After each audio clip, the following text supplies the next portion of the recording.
그는 현재 FBI의 10대 지명 수배자 명단에 올라 있으며 오랫동안 그 명단에 있었습니다. 마약 조직의 두목으로 지목된 전 올림픽 스노보드 선수 라이언 웨딩을 찾기 위한 수색이 더욱 치열해지고 있습니다. 마약 조직의 두목이 되어서 법망을 피할 수는 없습니다.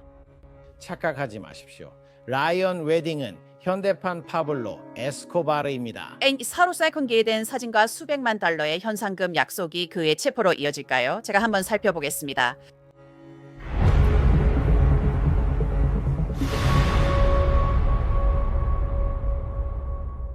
크라임 픽스에 오신 걸 환영합니다. 저는 안제넷 리비입니다. 라이언 웨딩은 FBI가 세계적으로 수배하는 범죄자 중 한 명입니다. 그리고 그가 실력 때문인 것은 아닙니다. 웨딩은 한때 올림픽 스노보드 선수였습니다. 2002년에 그는 실제로 캐나다 대표로 출전했지만 그 이후로 상황이 달라졌습니다. 미국 연방수사국 FBI과 미국 법무장관에 따르면 그렇습니다. 웨딩은 캐나다 출신의 전 올림픽 선수로 현재는 초고가적 범죄 조직의 두목입니다. 그는 현재 FBI의 10대 지명 수배자 명단에 올라 있으며 이미 오랫동안 그 명단에 있었습니다. 그는 이 세상에서 가장 악명 높고 폭력적인 마약 밀매 조직 중 하나를 통제하고 있습니다. 그는 현재 캐나다에서 가장 큰 코카인 유통업자입니다. 웨딩은 외국 테러 조직인 시날로아 카르텔과 긴밀하게 협력하여 콜롬비아에서 들어오는 코카인을 미국뿐만 아니라 캐나다 지역 사회에도 대량으로 유통시키고 있습니다. 그의 조직은 멕시코에서 세미트럭을 통해 로스앤젤레스로 연간 약 60톤이 코카인을 밀수입하는 데 책임이 있습니다. 비교를 위해 말씀드리자면 60톤은 대략 40. 표준 자동차 40대의 무게와 같습니다. 상상해 보세요. 그게 바로 코카인의 양인데 자동차 40대의 무게와 같아요. 그가 1년에 우리나라로 들여오는 양이죠. 정말 놀랍고 상상하기도 힘든 일이에요. 법무장관 펜 본디는 라이언 웨딩이 매년 자동차 40대 분량의 코카인을 우리나라로 들여오는데 책임이 있다고 말합니다. 웨딩과 다른 이들에게 여러 범죄 혐의를 적용한 추가 기소장에는 웨딩 범죄 조직은 10억 달러 규모의 마약 밀매 조직이자 캐나다에 코카인을 공급하는 최대 조직이라고 명시되어 있습니다. 웨딩 범죄 조직은 멕시코, 콜롬비아, 캐나다, 미국 등 여러 나라에서 활동했습니다. 이 조직은 콜롬비아에서 코카인을 조달해 콜롬비아 신, 액신, 중운사 조직과 마약 카르텔과 협력하여 운영하는 코카인 주방에서 코카인을 제조하고 테스트했습니다. 연방 당국은 이 조직의 유일한 목표가 구성원들에게 돈을 벌어주는 것이라고 말합니다. 웨딩이 최상위에 있고 그의 부하인 앤드류 클라크와 다른 공모자들이 그 아래에 있습니다. 기소장에는 웨딩 범죄 조직과 연루자들이 살인 등 폭력 행위를 저질렀거나 시도 공모 위협했다고 명시되어 있습니다. 웨딩 범죄 조직의 마약 밀매 사업을 보존하고 보호하며 촉진하고 확장하기 위해서입니다. 냔치시얼만크 당국에 따르면 라이언 웨딩은 2011년 마약 조직 두목이 되어 웨딩 범죄 조직을 설립했고 사업 확장을 위해 살인을 저질렀다고 합니다. 그들이 공개한 사진을 보면 그들은 한동안 그를 주시해 온 것으로 보입니다. 또한 법무부가 라이언 웨딩을 간절히 원한 이유는 그는 자신의 기소를 막기 위해 연방 증인을 살해하도록 사주한 혐의를 받고 있습니다. 기소장에는 파라드카와 대배심이 알고 있거나 모르는 다른 이들이 웨딩과 클라크에게 피해자 A의 살해가 그들에게 유리하다고 조언했다. 피해자 A의 살해로 연방 기소가 라고 적혀 있습니다. 웨딩과 관련된 송환 절차에서 기각될 수 있기 때문입니다. 피고인 웨딩은 피해자 A에게 수백만 달러의 현상금을 걸고 피고인 플로레즈와 오나의 도움을 받아 피해자 A를 찾아내어 살해하도록 했습니다. 그리고 연방 당국은 다른 폭력 피해자들도 있었다고 말합니다. 기소장에는 다음과 같이 명시되어 있습니다. 피고인 웨딩과 클라크는 CC1 이 자신들로부터 약 200kg의 코카인을 훔쳤다고 믿고 CC1을 살해하라는 명령을 내렸습니다. 클라크는 캐나다에 기반을 둔 암살단을 고용해 CC1을 살해하려 했습니다. 공모에 가담한 이들은 피해자 B, C, D가 임대하고 있던 집에 침입해 피해자 B와 C를 살해하고 피해자 D에게는 중상을 입혔습니다. 추가 기소장은 웨딩과 그의 공모자들이 미국을 통해 마약을 운반한 혐의에 대해 계속해서 자세히 설명하고 있습니다. 예술 작품으로 위장된 벽돌 모양의 포장된 마약 사진들도 있습니다. 하나는 눈송이 모양이 찍혀 있어요. 아이러니는 없네요.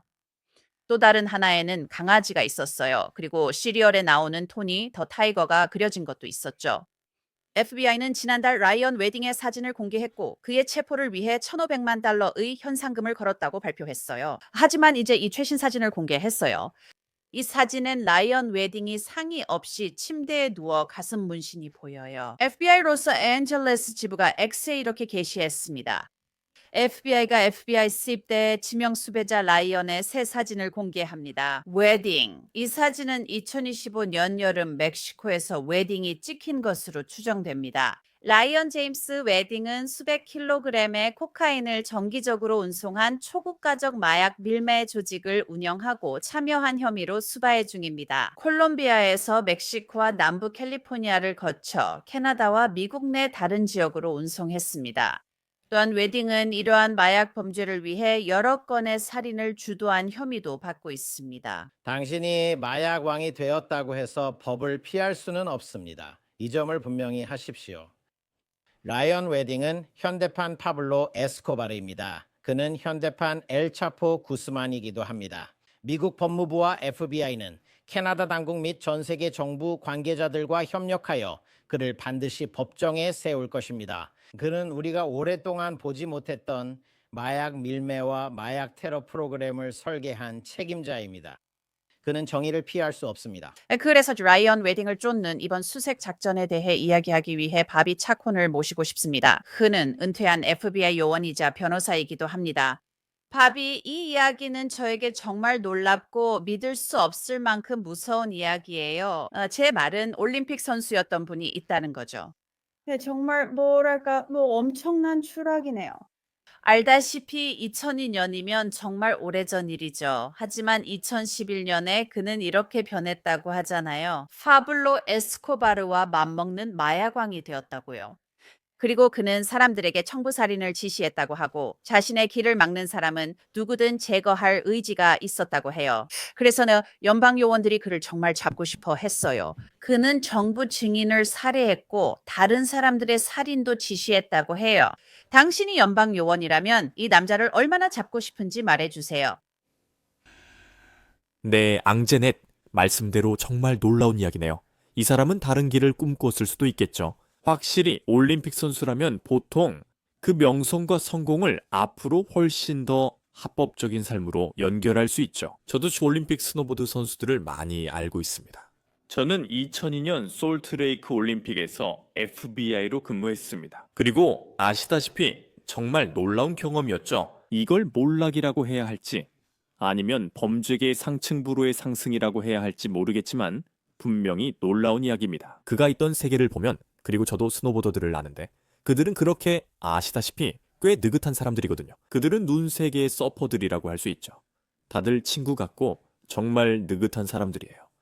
그런 세계에 있던 사람이 나중에 이렇게 혹은 이렇게 됐다고 의심받는 정말 최고 수준의 냉혹한 살인자이자 국제 카르텔의 두목이 됐다는 걸 보는 건 정말 놀라운 변화죠.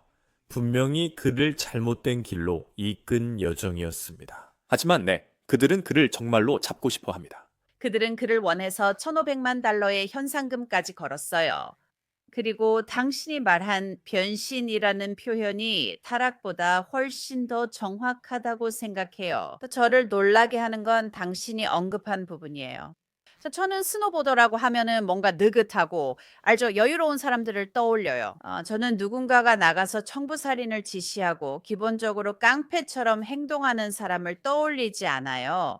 그런데 그가 바로 그런 혐의를 받고 있죠. 메이저리그급 깡패라는 거예요. 그들이 거개왕 그의 새로운 사진을 보면 이 침대에 누워있고 문신도 보이고 셔츠도 벗고 있어요. 제 생각엔 셀카처럼 안 보여요. 물론 셀카일 수도 있지만 그렇게 안 보여요. 그 사진이 당신에게 어떻게 보일지 모르겠어요. 저한테는 약간 베개 토크 같은 분위기가 느껴져요. 그러니까 이 사진을 어떤 여성이 찍어서 넘긴 건가? 라는 생각이 들어요. 그래. 여기서 무슨 일이 벌어지고 있는 거지? 우리 내 말은 처음에 내가 처음 그걸 봤을 때 말이야. 흉터, 자국, 그리고 문신은 신원을 확인하려는 사람들에게 경찰이 흔히 쓰는 표현이잖아. 그리고 있잖아? 그리고 내가 처음 그 사진을 봤을 때 얼굴보다 문신이 훨씬 더 중요하다고 생각했어. 그들은 그 문신을 없애고 싶어 했어. 그리고 보면 그 문신이 그의 가슴에 뚜렷하게 보이잖아. 그리고 그건 큰 문신이고 꽤 독특한 문신이야. 그리고 나는 내 생각에 멕시코에 사는 사람이라면 멕시코에서 뭘 할까? 우리는 해변에 자주 가고 거긴 덥고 햇볕 아래 누워있지. 그래서 그들이 그 이미지를 없애고 싶어 했던 것 같아. 사진에서 그는 수염도 있어. 수염은 깎고 머리카락은 염색하거나 자를 수 있어. 그리고 분명히 그가 성형수술을 했다는 등의 소문도 있어.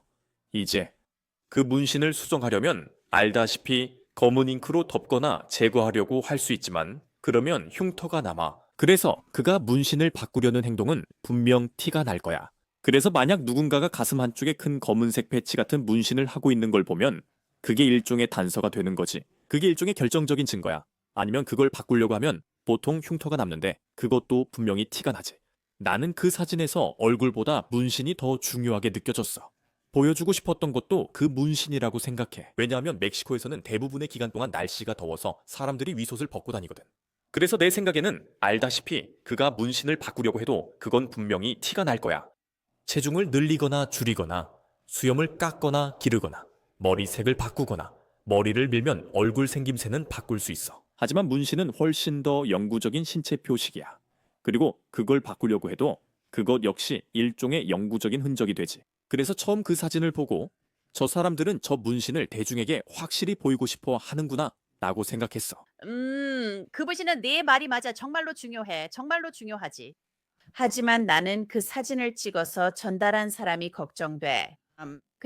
그리고 그 사진이 약간 수정된 것 같아. 아마 필터나 그런 걸로. 뭔가 방식으로 보정된 것처럼 보여. 연방 요원들은 그러지 않았을 거라고 확신해. 사진 찍은 사람이 했을 거라 생각해.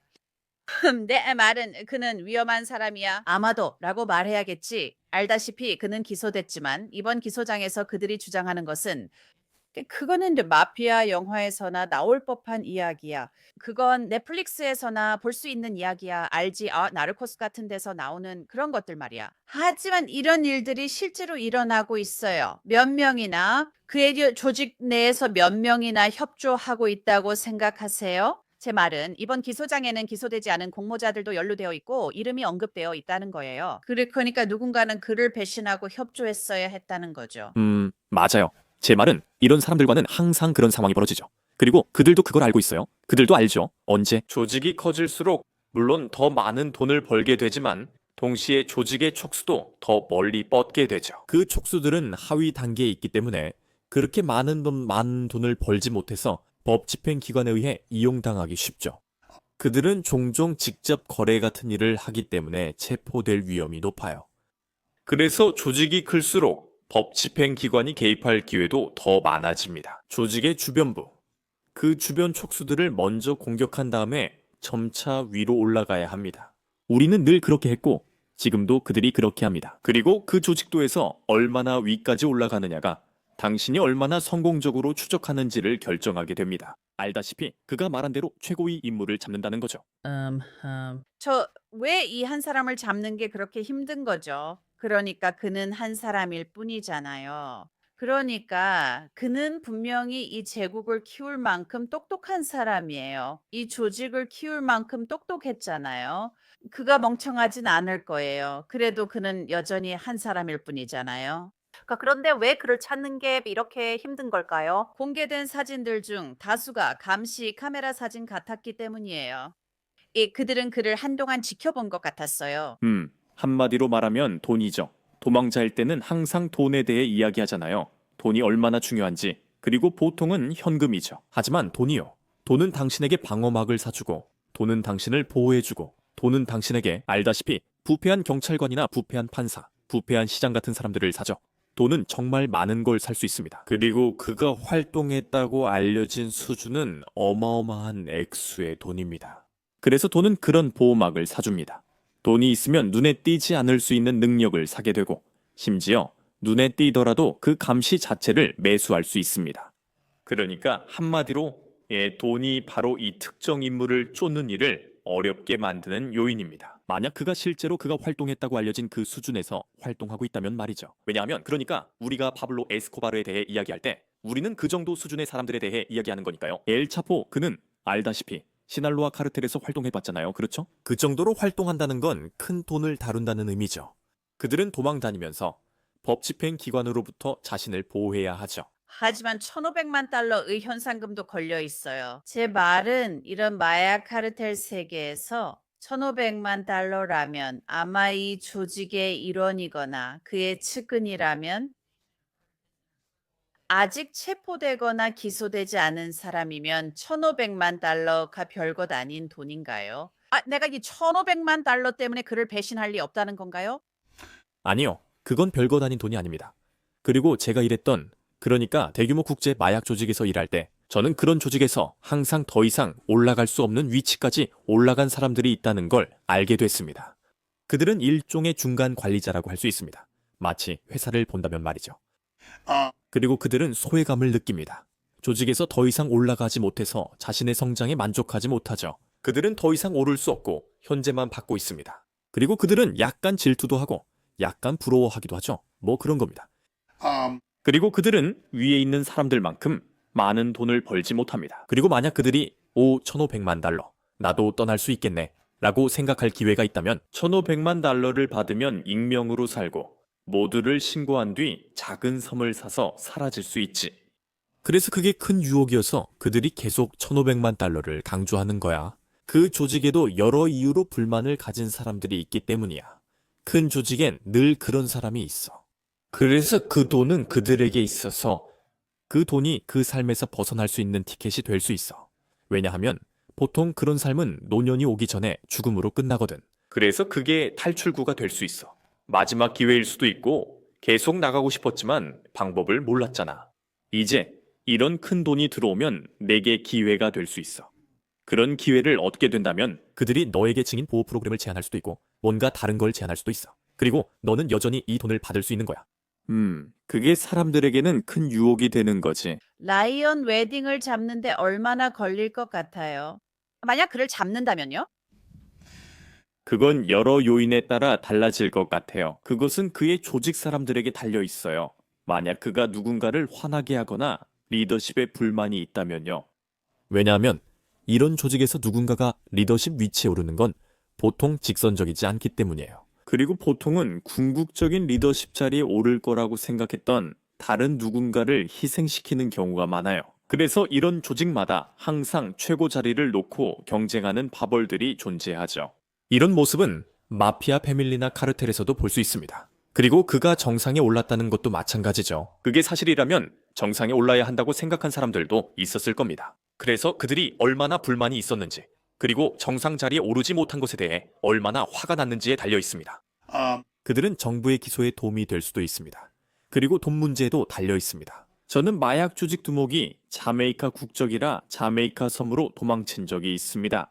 그 사람을 잡는데 7년이나 걸렸고 그는 돈도 많았습니다.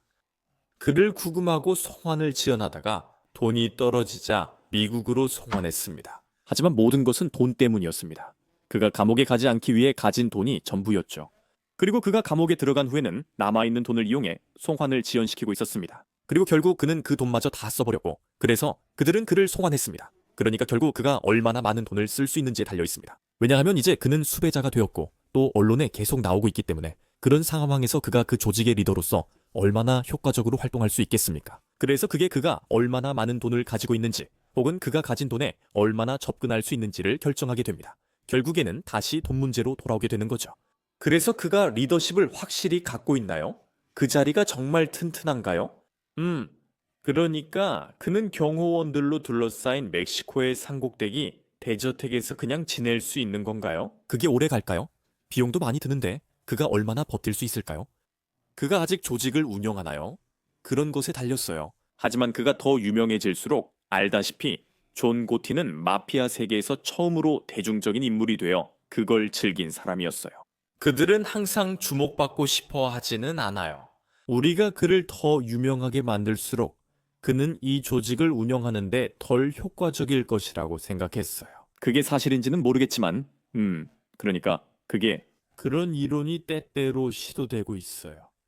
그 사람이 그냥 여기저기 돌아다니면서 현금을 많이 가지고 다닌다고 생각하세요? 현금을 숨겨두고 다닌다든지요. 그래서 필요하다면 언제든지 많이 이동할 수 있도록요. 맞기도 하고 아니기도 해요. 그 사람이 현금을 많이 가지고 있는 건 맞는 것 같아요. 하지만 또 기억해야 할 점은 이런 카르텔들이 멕시코 사회 곳곳에 깊이 뿌리 내리고 있다는 거예요. 합법적인 조직이나 반쯤 합법적인 조직들에도요. 그들은 겉보기에는 합법적인 급여처럼 보이는 월급을 받을 수 있는 회사를 가지고 있어요. 그러니까 그는 어딘가의 회사의 가짜 이름으로 급여 명단에 올라서 매주든 뭐든 정기적으로 월급을 받을 수도 있다는 거죠. 그러니까 맞아요. 그는 현금을 가질 수도 있고 진짜로 합법적이지는 않지만 겉보기에는 합법적인 소득권을 가질 수도 있어요. 그건 바로 카르텔이 실제로 소유하고 통제하는 회사 중 한 곳의 직원으로 등록되어서 받는 급여일 수 있죠. 그럼 그는 그 명단에 있는 건가요? 그가 많이 돌아다니는 것 같지 않아요. 그의 사진을 더 공개할수록 돌아다니려는 가능성이 줄어들 거예요. 왜냐하면 당신이 공공장소에 있다면 카르텔 조직원들은 당신에게 충성할 수 있지만 일반 대중은 그렇지 않을 수 있으니까요. 그래서 그가 식당에서 식사를 하거나 아니면 어딘가 공공장소에 나가 있다면 다른 누군가가 그를 알아볼 수도 있거든요. 아마도 그는 그렇게 몸을 낮추고 지낼 겁니다. 아마도 그는 아주 호화로운 생활을 즐길 만큼 충분한 돈도 있을 거고요. 제가 말했듯이 어딘가 산꼭대기 저택에 앉아서 인생을 즐기고 모든 걸 다 누리면서 누군가가 그를 위해 모든 걸 해주는 거죠. 음식도 가져다주고 요리도 해주고 뭐든지요. 하지만 지금 당장은 그는 아마도 대중의 시선을 피해서 지낼 것 같습니다. 저희는 그들이 공개하는 새 사진이나 실제 포착 여부를 계속 주시하겠습니다. 보비 차콘 고마워요. 불러주셔서 감사합니다. 라이언 웨딩의 행방에 대한 정보를 가지고 계신 분은 FBI의 왓츠앱, 시그널 또는 텔레그램으로 424-12-495-0614로 연락하실 수 있습니다. 또한 가까운 FBI 사무실에 연락하거나 팁스 FBI 고브 제보하실 수도 있습니다. 이번 크라임 픽스 에피소드 여기까지입니다. 저는 안제넷 리비였습니다. 감사합니다. 다음에 뵙겠습니다.